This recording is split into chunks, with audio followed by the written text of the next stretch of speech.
Hello and welcome to Sioux Online again. Today we have Derek Crowell with us, candidate for Ward 1, Ground Zero. Hello, Derek. Hi, Mike. Thanks for having me in today.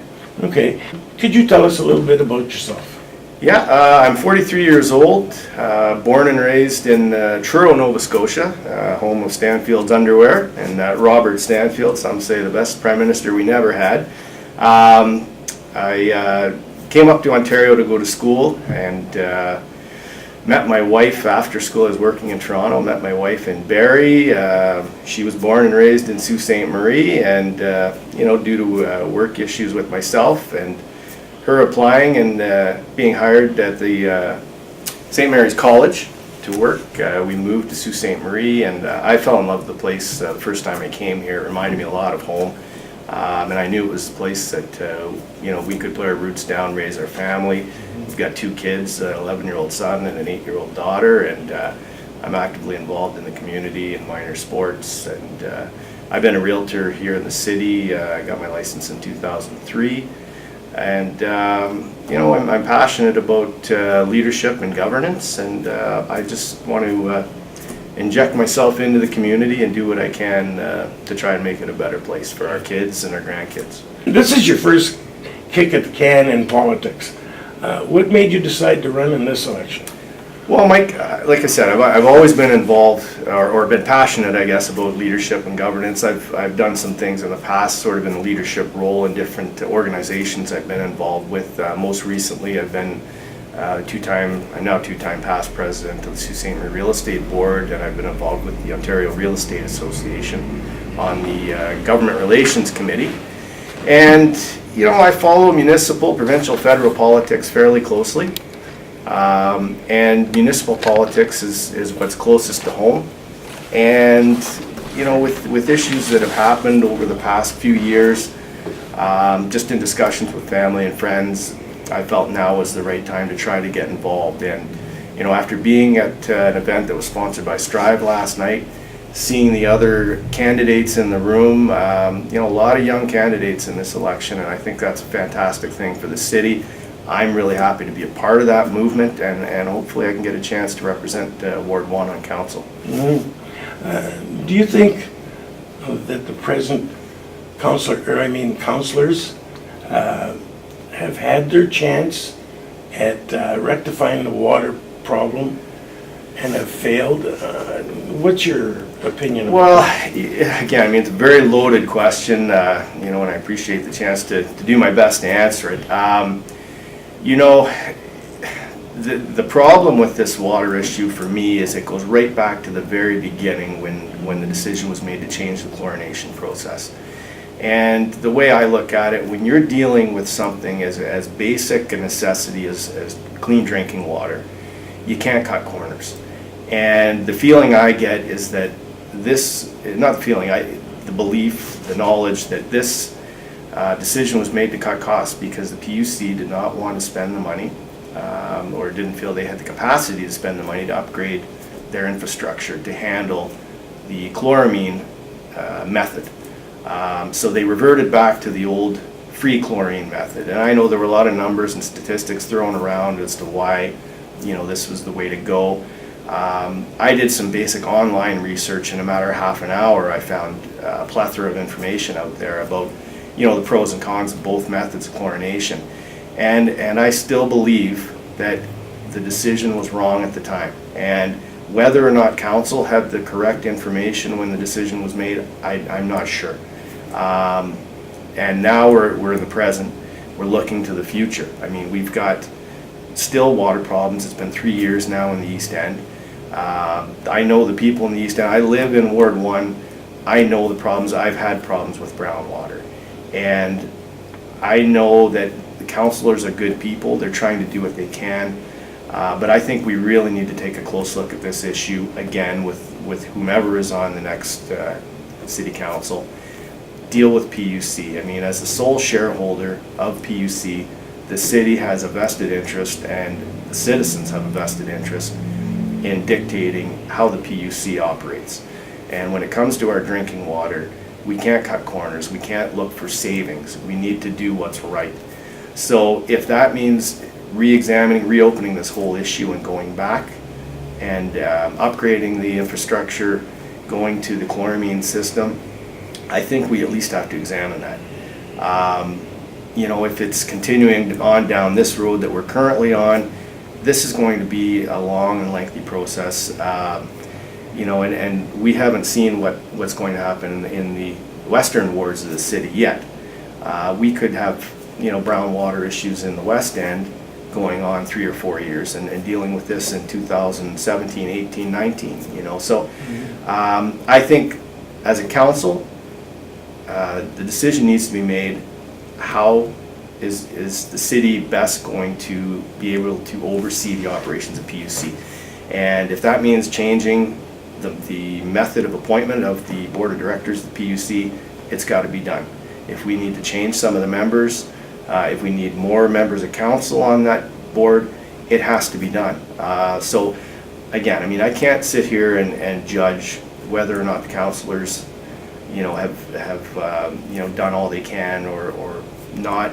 I can only look at what I will do if I'm elected, and that is, I've already stated, and it's been in the media, it's been on Sioux Online, I will put my name forward to sit on that board of directors for PUC and represent Ward 1. So the council has been, as far as you're concerned, too lax in the period of time that we've had this problem. Well, let's put it this way, Mike. If this happened out in the private sector, okay, or if this was a private sector organization that created this problem, heads would roll, as the expression goes. Things would be happening. Somebody would lose their job. Somebody would be held accountable. And currently, no one is taking accountability or being held accountable. So somebody's dropping the ball, and council is the representative of the city. They are the people empowered with the responsibility to take care of this issue. So that's all I can say about that. Okay, what other issues do you see exist for Ward 1? Well, there are a few issues that I see as very important to Ward 1. One of the issues that I have looked at over the past few years is our road construction, and these are issues that need to be tackled. Again, infrastructure is the basic necessity for our city to move forward, and I know we need to have road construction and upgrade our roads. Sorry, but when we continually go beyond deadlines, with the construction, we're over a month now with Queen Street beyond the deadline, and I know that there are penalties in place. Well, those penalties obviously do not work. So we need to take a look at how we're tendering out these projects and ensure that the jobs are being done correctly and on time. We know there were issues last year, and they've had to go back and redo part of that road on Queen Street because of that. So again, there's got to be some accountability here, and it all rests with council. And it also hurts the business people too, like on Great Northern Road. We've had a major complaint from one businessman about the length of time it's taking, and also how people are able to get into his business. Sure, and I completely understand that. Being a business person, especially when you've got that type of business where you have to have people actually attend your bricks and mortar, you can't have these disruptions go on and go on and go on, because it does hurt your bottom line. There's no question about that. And terrible roads does affect you and your line of work. Sure, it affects all of us. It affects everybody. If we are open for business, then we need to be able to have, access to all parts of the city. And we can't continually have, especially in our busiest tourist seasons, throughout the summer, our major arteries clogged up. It looks bad upon the city. I've lived in other parts of Ontario. I've lived in different parts of southern Ontario, and especially with commercial, industrial areas, when you're doing road work, there's no reason that road work can't be done at night. You go down to Toronto and those areas. You see they've got the high-powered lights, and the workers are out there at night. It's better, it's safer for the workers. It's not as hot for the workers through the hot summer months, and it's better for the businesses in the surrounding areas and for travelers. Well, being a businessman, what do you think the city should do to attract more business to the Sioux and to help the already existing ones? Okay, well, you know, I see a couple of things there, and I know we spend a lot of money, taxpayer dollars go out to third-party agencies, and again, I mean, these are the ones that always come up, the Innovation Center and you know, the EDC, and a lot of people don't understand what their functions are, so I understand their concerns. But I mean, I think we need to start taking a look, especially in the downtown.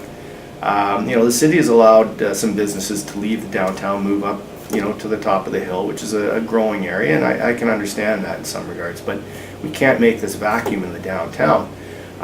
What I would like to see to help revitalize the downtown is create some tax incentives for new businesses.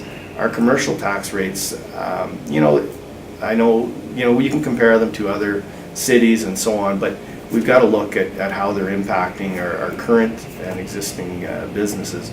And we can use tax incentives to allow entrepreneurs to do what they do.